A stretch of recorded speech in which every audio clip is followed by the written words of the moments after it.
السلام عليكم ورحمة الله وبركاته.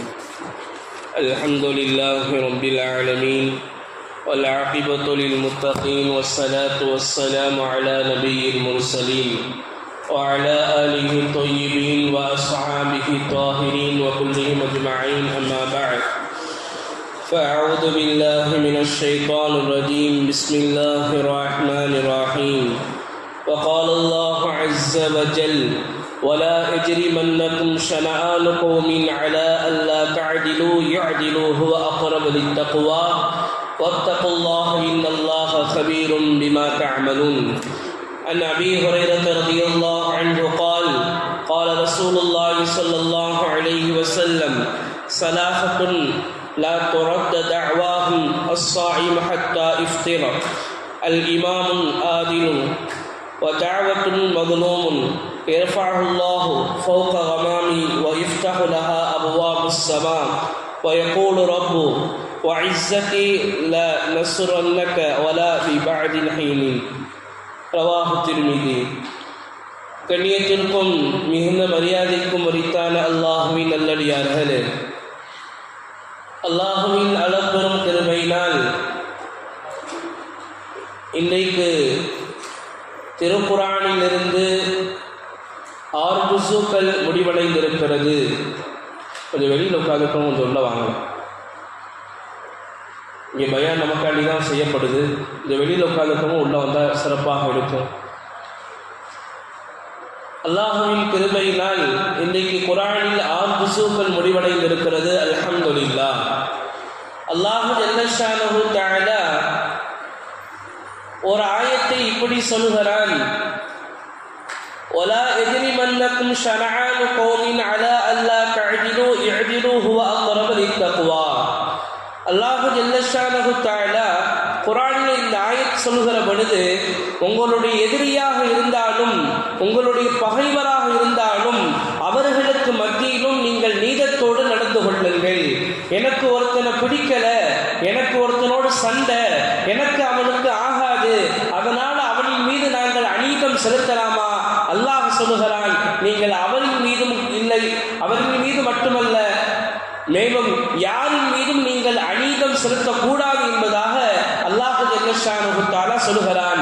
சொன்னதோடு மட்டுமல்லாமல் நீதம் செலுத்துவது இருக்கிறது, அது ஹுவ அக்ரப லித்தக்வா.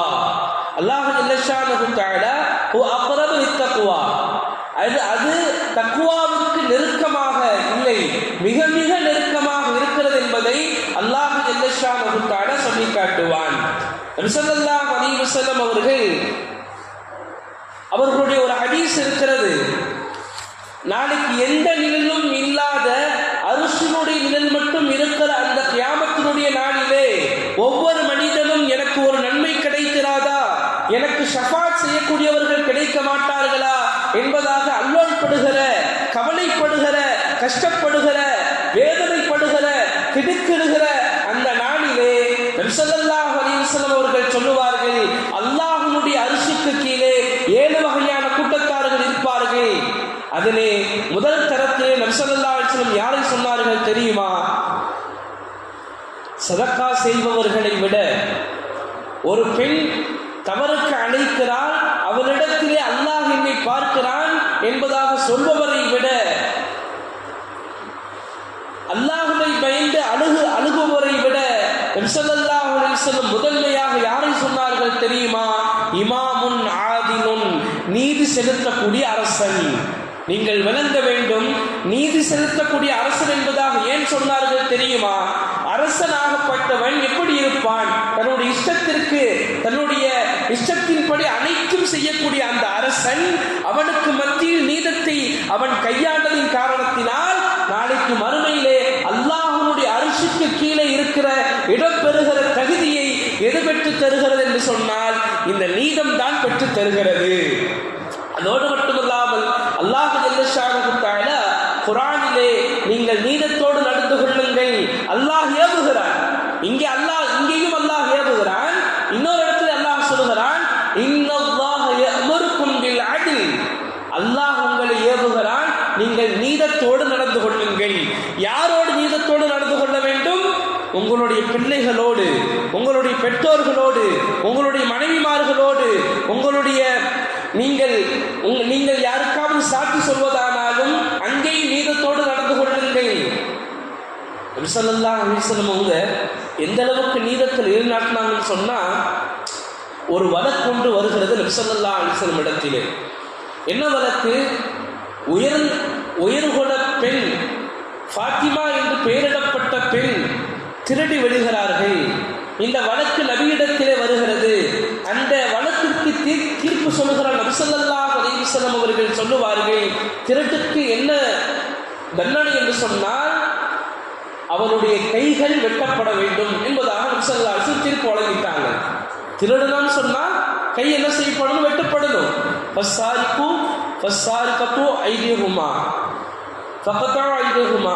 அதாவது திருடனாக இருந்தாலும் திருடியாக இருந்தாலும் அவர்களுடைய கைகள் வெட்டப்பட வேண்டும் என்பதாக அல்லாஹ் ஜல்லஷானஹு தஆலா குர்ஆனில் சொல்லியிருக்கிறார் என்ற சட்டத்தை நபி ஸல்லல்லாஹு அலைஹி வஸல்லம் அவர்கள் சொல்லிவிட்டார்கள். அவங்க தான் உயர்குல பெண்களாச்சே. பொதுவாக பணக்காரங்களாக இருந்தா, உயர்குல பெண்களாக இருந்தா என்ன செய்வாங்கன்னா, அவங்களுக்குன்னு பரிந்து பேச யாராவது வருவாங்க இல்லையா? அந்த மாதிரி ஒரு கூட்டக்காரர்கள் அந்த குடும்பங்களிலிருந்து வந்து நபியிடத்தில் நேரடியாக போய் பேச முடியாது. நாம என்ன செய்யலாம்? நபிக்கு யார் நெருக்கமாக இருக்கிறாங்களோ அவங்கள்ட்ட போய் நம்ம சொல்லலாம், அவங்கள சிபாரிசு செய்ய சொல்லலாம் என்பதாக அநேகமாக உசாமா ரலியல்லாஹு தஆலா என்பதாக நினைக்கிறேன். அவங்களை அனுப்பி விடுறாங்க நபி ஸல்லல்லாஹு அலைஹி வஸல்லம் இடத்துல. போறாங்க சஹாபி, யா ரசூலல்லாஹ், நீங்க இந்த மாதிரி தீர்ப்பு வழங்கிட்டீங்க, அந்த பெண்மணி உயர்குல பெண்மணி, நீங்க தீர்ப்பை கொஞ்சம் மாற்றலாமேங்கிற மாதிரி சொல்ல வருகிற பொழுது நபி ஸல்லல்லாஹு அலைஹி வஸல்லம் அவர்கள் கடும் கோபம் கொண்டார்கள்.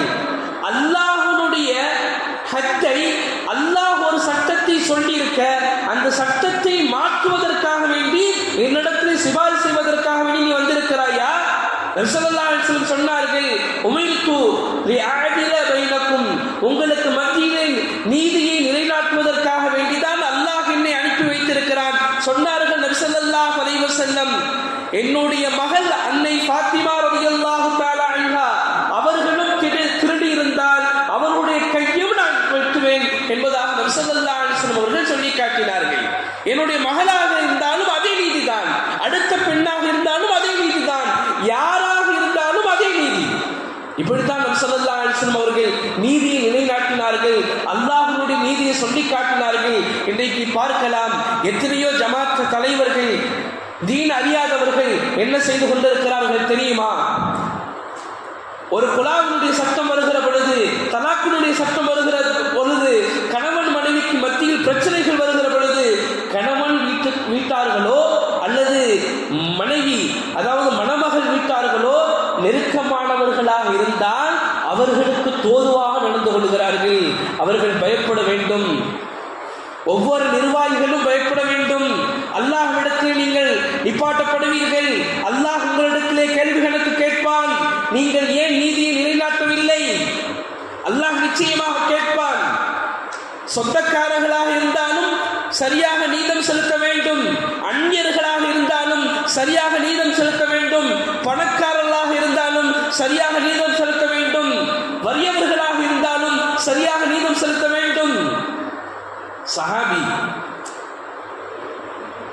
ஹஜரத் அப்துல்லா இப்னு ரவாஹா ரலியல்லாஹு தஆலா அன்ஹு நபி ஸல்லல்லாஹு அலைஹி வஸல்லம் அவர்கள் கைபர் யஹூதிகள்கிட்ட அனுப்பி வச்சாங்க, ஜிஸ்யாவினுடைய வரி வாங்குவதற்காக வேண்டி.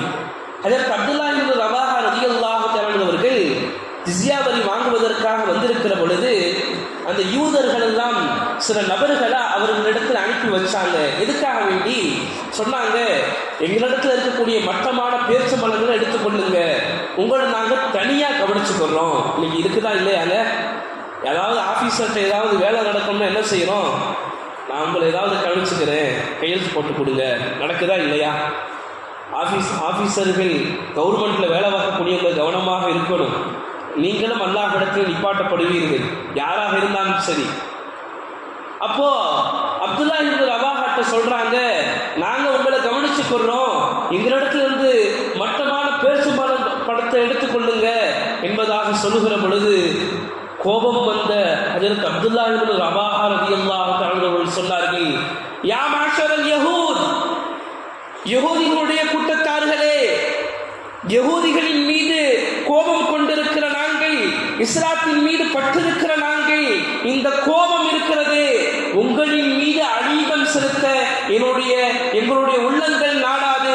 மாறாக அல்லாஹ்வுடைய தூதர் உங்களிடத்தில் எதை வாங்கி வர சொன்னார்களோ அதை மட்டும் தான் நான் வாங்கி வருவேனே தவிர அதை கூடுதலாகவோ குறைவாகவோ மட்டமானதோ உயர்ந்ததையோ நான் வாங்கி வர மாட்டேன் என்பதாக சொல்லுகிற பொழுது இதை கேட்ட யஹூதிகள் திடுக்கிட்டார்கள்.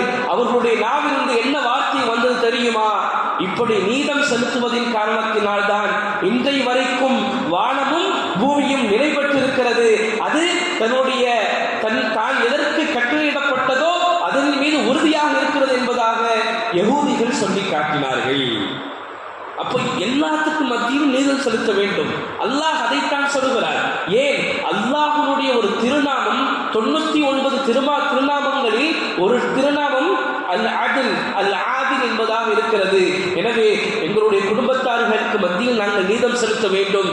அப்படி நீதம் செலுத்தினால் அவர்கள் எங்கே இருப்பார்கள் தெரியுமா? நபி ஸல்லல்லாஹு அலைஹி வஸல்லம் சொன்னார்கள், அல்லாஹ் ஜல்ல ஷானஹு தஆலாவினிடத்திலே வலது பக்கத்திலே நாளைக்கு மறுமையிலே ஒரு மின்னுகிற பிரகாசிக்கிற ஒரு மேடை ஒன்று இருக்கும்.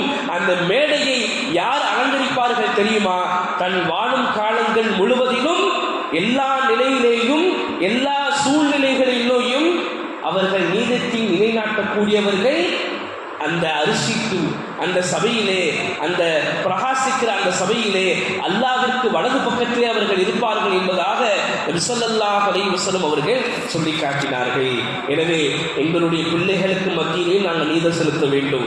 இன்னைக்கு என்ன நடக்குதுன்னா, பெண் பிள்ளைய பாசமா பார்க்கிறது, ஆம்பளை பையனை விட்டுறது ஒரு சாரார். இன்னொரு சாரார் ஆம்பளை தாங்க கெத்து, ஆம்பளை பிள்ளை தாங்க வாரிசு, அதனால பெண் குழந்தை நம்ம வீட்டில் இருக்கிறது இல்லை, அதனால பெண் குழந்தையை கண்டுக்கிறதே இல்லை. நபி ஸல்லல்லாஹு அலைஹி வஸல்லம் சபையில் ஒருத்தர் வந்து உட்கார்ந்தாரு. அவருடைய பெண் பிள்ளைன்னு நினைக்கிறேன் வந்துச்சு, மடியில் ஏற்றி வச்சுக்கிட்டாரு. ஆம்பளை பிள்ளை வந்துச்சு, கீழே உட்கார வச்சுட்டாரு. நபி ஸல்லல்லாஹு அலைஹி வஸல்லம் கேட்டாங்க, எப்பா மடியில் உட்கார வச்சிருக்கிறேன், இது யாருன்னு கேட்டாங்க. அந்த சஹாபி சொன்னாங்க, யார் சொல்ல என்னுடைய மகள் தான் இது அப்படின்னு. அப்போ கீழே உட்கார வச்சிருக்கு, அது யாரு என்பதாக கேட்டாங்க. அதுவும் என்னுடைய மகன் என்பதாக சொன்னாங்க.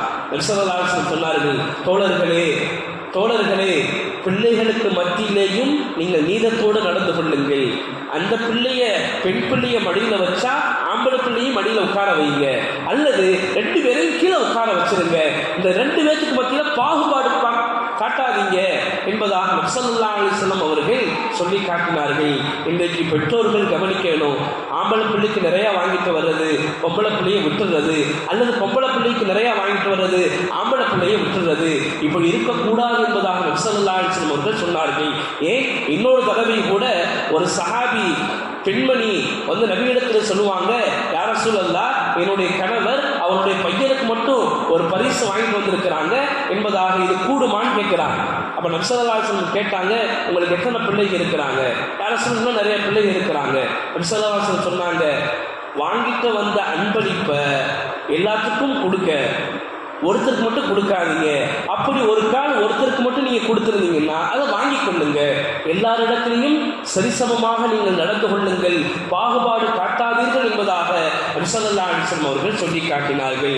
எனவே அல்லாஹ் ஜல்ல ஷானஹு தஆலா நீதத்தோடு நடக்கிற உள்ளத்தை நாம் அனைவருக்கும் தந்தல் புரிவானாக.